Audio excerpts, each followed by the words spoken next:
Romanos, la carta del apóstol Pablo a los Romanos, capítulo 5, verso 18. Romanos 5, 18 dice así: Así que, de la manera que por el delito de uno vino la culpa a todos los hombres, para condenación, así por la justicia de uno vino la gracia a todos los hombres para justificación de vida. Vuelvo a leer. Así que de la manera que por el delito de uno vino la culpa a todos los hombres para condenación, así por la justicia de uno vino la gracia a todos los hombres para justificación de vida. Amén. Es una gran bendición estar en nuestra iglesia esta mañana. Amén. Venimos haciendo unos sermones desde la carta a los romanos. Hemos hablado de aquellas personas que cambian la verdad de Dios en mentira. También hemos hablado de cómo la ley está escrita en los corazones de los no creyentes. También de que Dios nos dice que podemos reinar en vida de acuerdo a Romanos 5:17. Y hablamos también hace 15 días de la manifestación de la justicia de Dios. Esa manifestación de la justicia de Dios que está muy detallada en Romanos 3:21. Y leo, hermanos, Romanos 3:21 al 25, donde dice: Empero ahora la justicia de Dios sin la ley se ha manifestado. Ahí está la manifestación de la justicia. La justicia de Dios sin la ley se ha manifestado, testificada por la ley y por los profetas. La justicia, digo de Dios, que es por la fe de Jesucristo, para todos y sobre todos los que creen en Él, porque no hay diferencia. Por cuanto todos pecaron y están destituidos de la gloria de Dios, siendo justificados gratuitamente por su gracia, por la redención que es en Jesucristo, al cual Dios ha propuesto por aplacamiento por la fe en su sangre, para manifestación de su justicia. Vuelve a decir manifestación.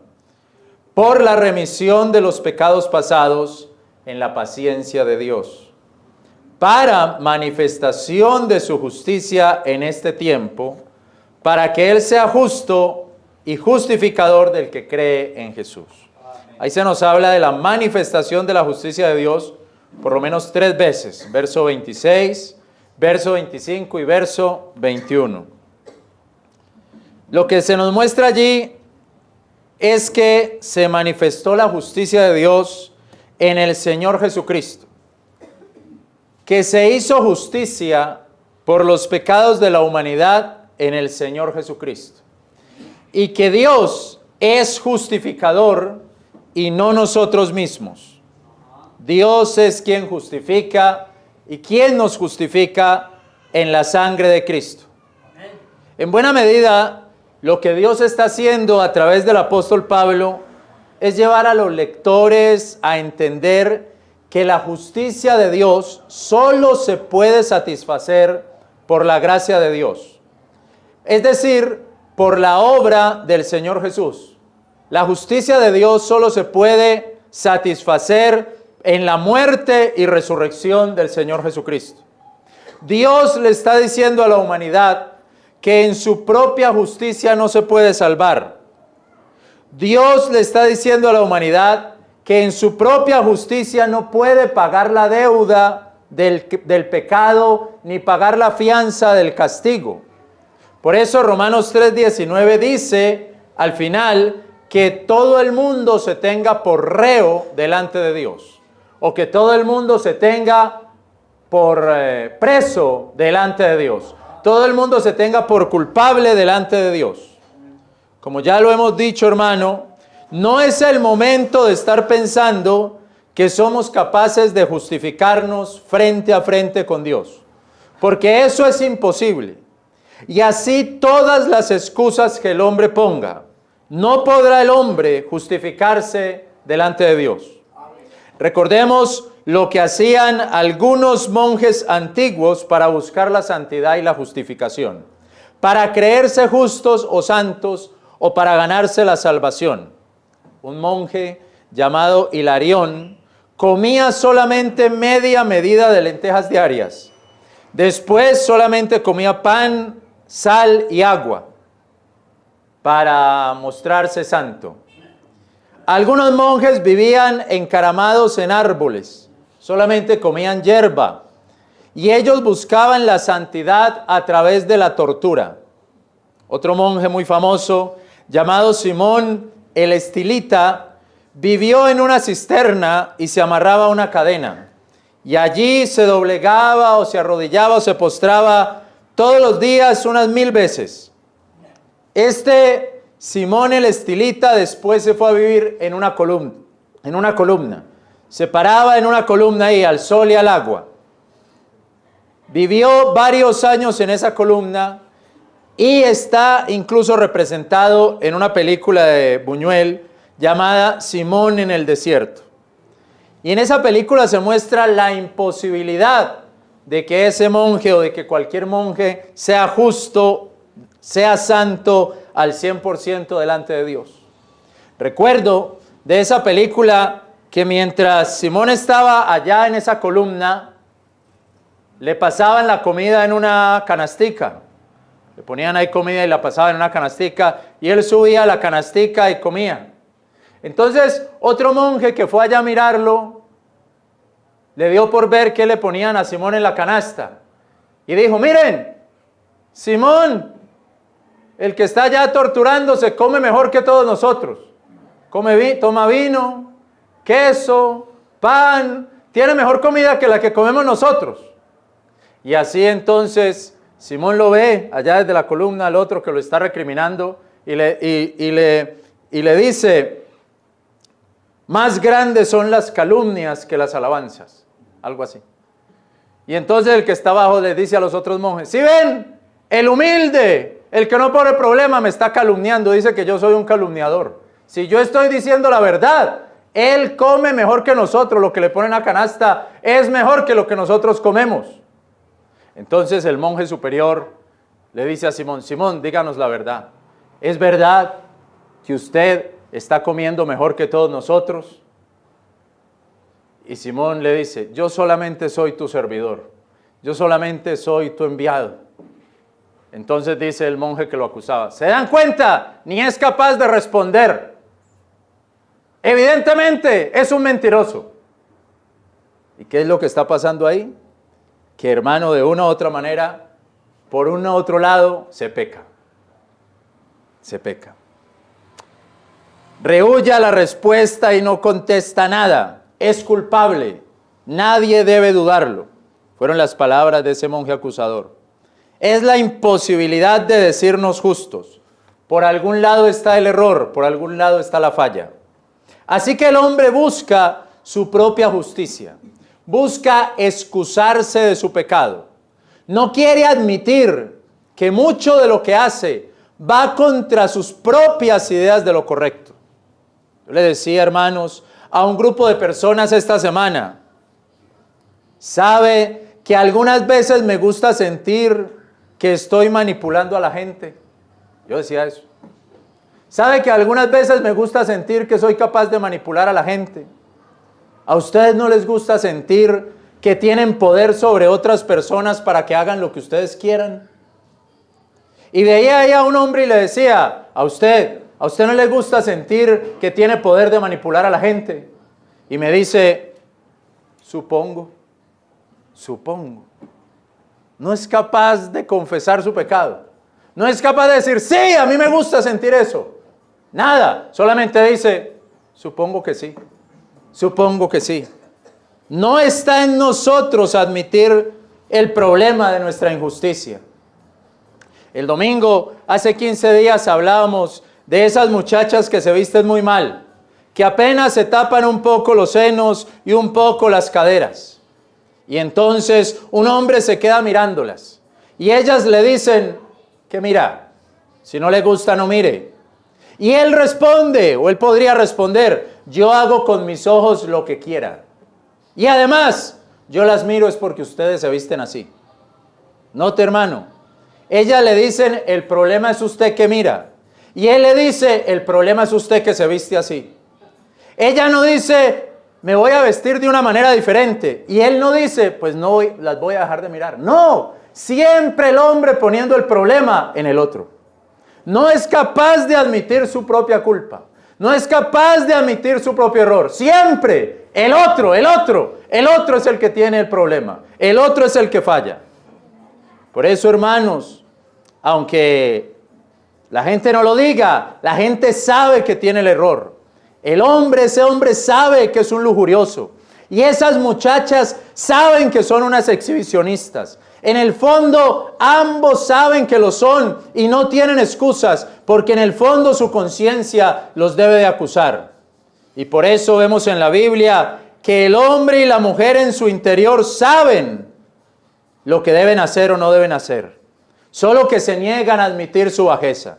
Como dice Romanos 2:15, mostrando la obra de la ley escrita en sus corazones, dando testimonio juntamente sus conciencias y acusándose mientras tanto, también excusándose sus pensamientos unos con otros.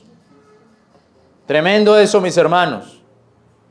Acusándose y excusándose. Eso pasa en el pensamiento. Se acusa y se excusa. ¿Sí estaría haciendo bien? No, hice mal. Bueno, pero ¿para qué el otro hace esto? No, yo fui el que hice el pecado, pero ¿para qué él hace esto? Y siempre el hombre está ahí acusándose y excusándose, pero la mayoría de veces delante de los otros no quiere admitir. No quiere admitir su error. No quiere admitir su pecado. No quiere admitir su falla. O así nos pasa, como a ese hombre que le dije, ¿a usted no le parece que a usted le gusta sentir que puede manipular a los demás? Y dice, supongo. ¿Por qué no dice que sí? Yo le dije, hay veces me gusta sentirlo. Mire, le revelé mi bajeza moral. Pero él no es capaz de hacerlo. Supongo. Hermanos, qué cosa tan tremenda. Nuestros pensamientos se excusan y acusan unos con otros. Como está en el Salmo 139:16. Mi imperfección vieron tus ojos. Somos imperfectos. O como está en Proverbios 29. ¿Quién podrá decir yo he limpiado mi corazón? Limpio estoy de mi pecado. ¿Quién lo puede decir? Nadie. Nadie puede decir limpio estoy de mi pecado. Pero mire esa cosa más tremenda. Yo he limpiado mi corazón. ¿Quién puede decir eso? Yo he limpiado mi corazón. Nadie puede decir que ha limpiado su corazón. Amén. Oh, hermano, ¿quién podrá decir eso? Yo soy tan buena persona que yo mismo me limpié mi corazón. ¿Cómo parece eso? Nadie puede decir eso, hermano. Por mucho que le ponga excusas a su conciencia, siempre habrá algo que nos acusará. Siempre habrá algo que te redarguirá. Siempre habrá algo que taladrará en tu interior y dirá, fuiste tú, es tu culpa y eres un pecador y eres una pecadora. Así, mis hermanos, yo pienso que el apóstol Pablo, inspirado por el Espíritu Santo, escribe esta carta a los romanos y de manera especial escribe el capítulo 7, donde habla en primera persona, donde se mira a sí mismo. El gran apóstol de Dios no está poniendo el problema de su moralidad en los otros, sino en él mismo. El capítulo es una enseñanza donde Pablo nos muestra que por mucho que intentemos, no podremos hacer el bien en toda su totalidad. El apóstol está mostrando que él mismo no se puede justificar a sí mismo. En primer lugar, él quiere seguir los mandamientos. Él no está con una conciencia tan contaminada como para no tratar de seguir los mandamientos. Quiere seguir los mandamientos, pero mire lo que encuentra. Romanos 7:10. Romanos 7:10. Y hallé que el mandamiento que de suyo era para vida, a mí era para muerte. ¿Cómo así? Se supone que los mandamientos, las órdenes, los requisitos son para poder funcionar correctamente. Por ejemplo, hermanos, sería muy difícil un partido de fútbol sin árbitro. ¿Habrá gente que es capaz de jugar un partido de fútbol sin árbitro? Parece que sí. Parece que hay gente, amigos, que se ponen de acuerdo y lo juegan sin árbitro. Y se respetan. Uno podría decir, están jugando de gracia. En esto que estamos mirando, están jugando de gracia. Pero póngale un árbitro.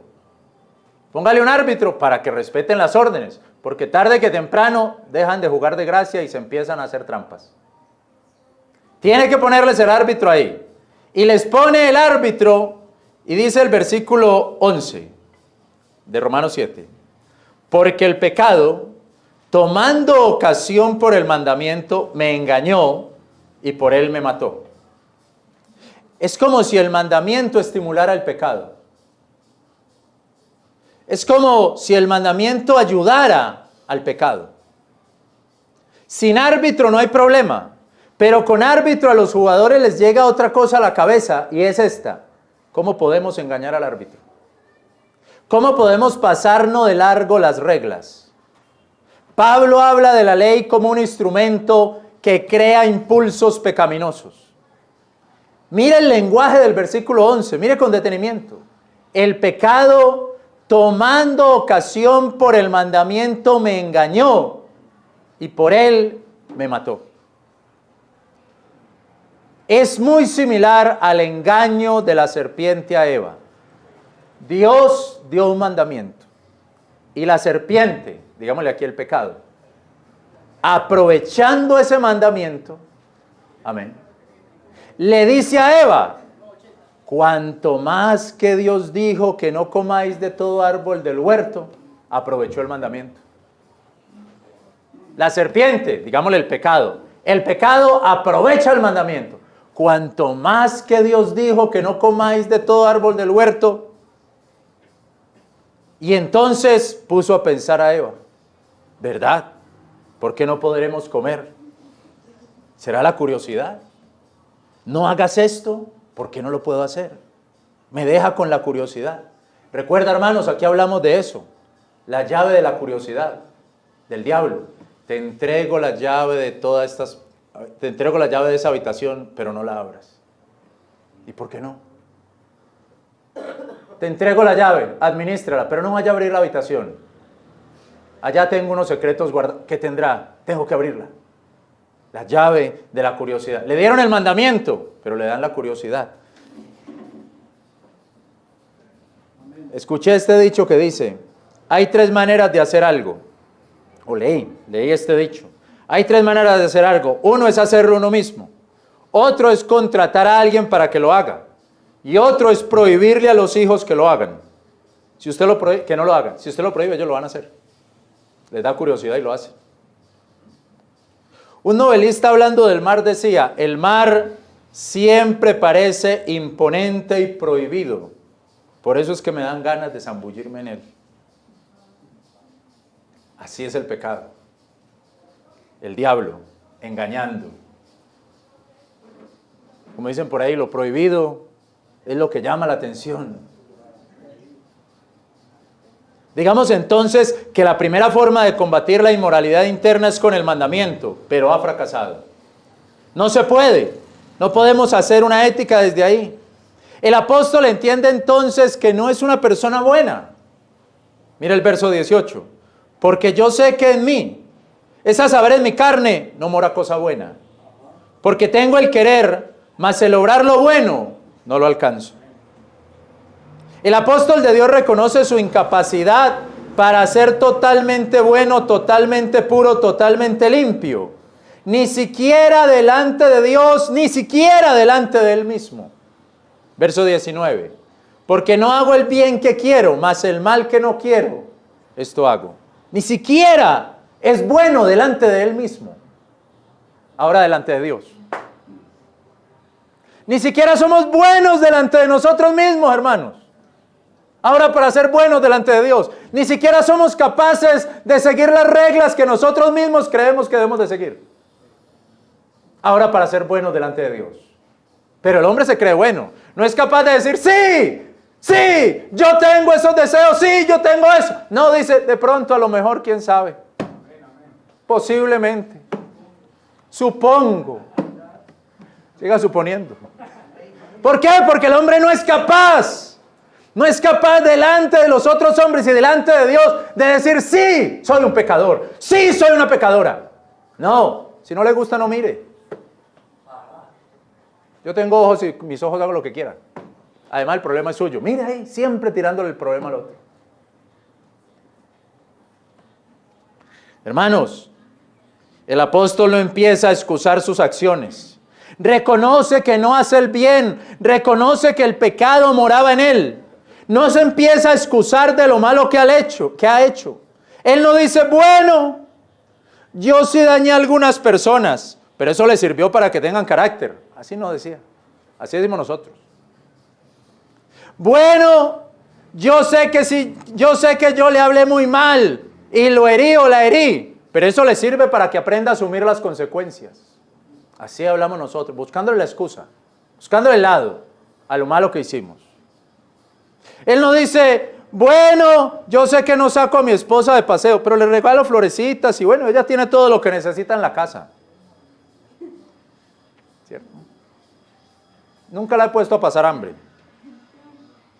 O él no dice, bueno, yo sé que le corté los servicios a mi esposo por una semana, por un mes, o de pronto hasta por un año, pero ¿para qué no me saca? ¿Para qué es tan simple y tan amargado?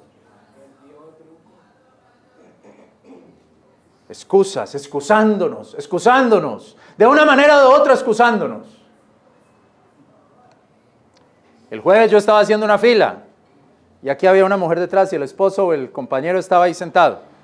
Y ella le dice, amor, vamos el 14 de mayo para San Andrés. Y él le dice, San Andrés, y oíste, ¿quién está viviendo por allá? Y ella le dice, pues por el Día de la Madre. Y él le dice, no, vea, tengo que regalo para usted, regalo para mi mamá, regalo para la abuela y regalo para la niña. Para que le dé la niña el regalo a usted. Ya ahí se fue toda la plata. Y ya no le hablo más. Nada más hicimos la fila. No dijo nada más la mujer. Yo pensaba, a lo mejor ella necesita que la saquen. Porque yo lo miré a él y él me hace una cara y yo como, bueno. Y ya yo voy allá, hago la vuelta en la taquilla esa atrás y cuando salgo le digo, hasta luego, que le vaya bien en San Andrés. Y me voy. Bueno, le tenía que ponerle conciencia de alguna manera a ese hombre. Hermanos, no somos capaces de admitir, solamente excusas y excusas. Eso es lo que sabemos hacer, eso es lo que sabe hacer el hombre, excusarse. Que sus pensamientos lo acusen o lo excusen. Ahora note lo que Pablo sigue diciendo. Sigue mostrando que él mismo no puede justificarse. Versículo 15. Porque lo que hago no lo apruebo, pues el bien que quiero no hago, antes lo que aborrezco, aquello hago. Si decide subirse a una torre para estar allí a pan y agua, de todas maneras pecará por presuntuoso, por santurrón, por beatería, por algún lado pecará. Si dice voy a ayudar a todo el mundo, porque uno debe ayudar a todo el mundo, y debe ser bueno con todo el mundo, pecará de ingenuo. Me estaba tomando un café con un buñuelo, y llegó un muchacho con un vestido militar y me dijo, mire que necesito un pasaje, que voy para tal parte. Yo lo hice, me hizo buena persona, me ganó mi confianza. Y yo dije, bueno, voy a ser buena gente. La Biblia dice que seamos buena gente. Y tenía 10,000 pesos. Y le dije, vaya, dígale a la muchacha que le cambie y yo le doy 5,000. Se fue. No volvió a aparecer. No los cambió. Pequé de ingenuo. Y yo pensando que estaba haciendo una buena cosa. Pequé de ingenuo. Y yo ahí pensando, no va a volver. ¿Qué va a volver? ¿Dónde iría? Por un lado, por el otro, hermano, no. Se nos daña la perfección. Amén. Por un daño, por el otro, se nos daña lo correcto. Y el Espíritu Santo como que me decía, pecaste de ingenuo. ¿Cómo te vas a dejar hacer eso? Pero me cayó bien el hombre. ¿Pero cómo te vas a dejar hacer eso? Cada rato lo hacen. Siempre esas contradicciones en nuestra mente. Hay frases que muestran todas esas contradicciones en una persona. Voy a decir algunas. Todas mis conquistas son solo vanidad. Nada de lo que me satisfizo antes, ahora me satisface. Las realidades deseadas me parecen poco. Cuando obtengo lo que quiero, lo único que pasa es que aumenta mi vacío. Cuando obtengo lo que quiero, se aumenta más mi vacío. Soy como la hermosa mariposa, la hermosa mariposa, la hermosa mariposa.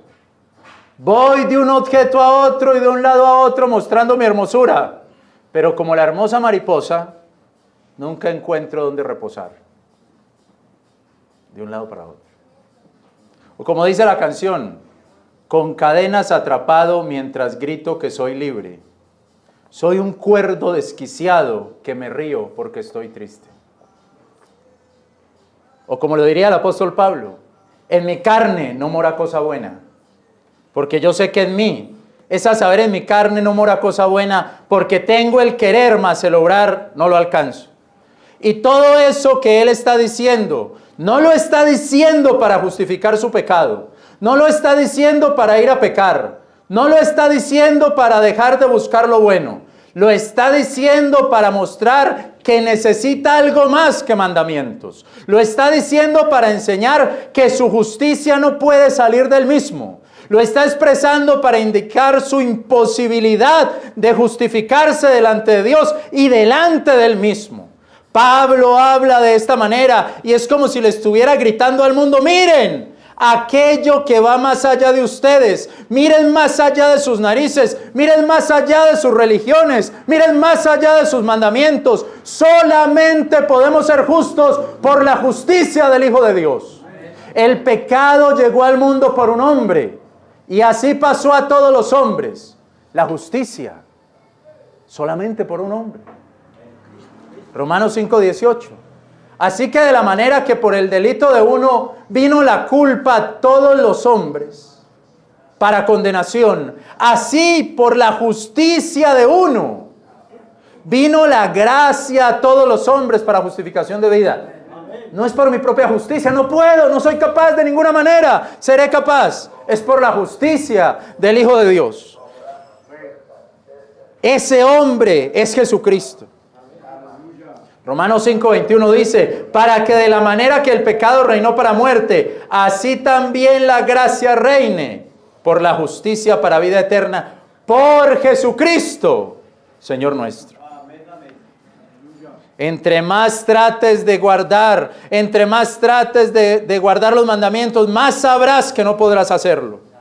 Entre más consigas cosas, entre más busques cosas, más grande será tu vacío. Entre más te excuses y más te excuses, más grande será el daño de tu conciencia. Entre más te emborraches y entre más te emborraches y borracho grites que eres feliz, más triste vas a estar. Hace años, en 1994, le pedí a Cristo que me salvara. Gloria a Dios.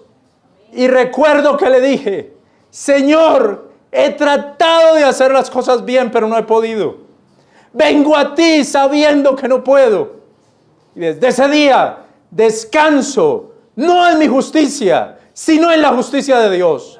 No en mi justicia, sino en la justicia de Cristo, de aquel justo que me justifica. Y si usted no ha recibido a Cristo, tiene que hacerlo, porque no va a poder ser justo por usted mismo. Démosle gracias a Dios. Padre nuestro, te doy gracias por este bendito día y por esta bendita palabra, Señor. Te doy gracias por tu poder en nosotros, por tu justicia en nosotros.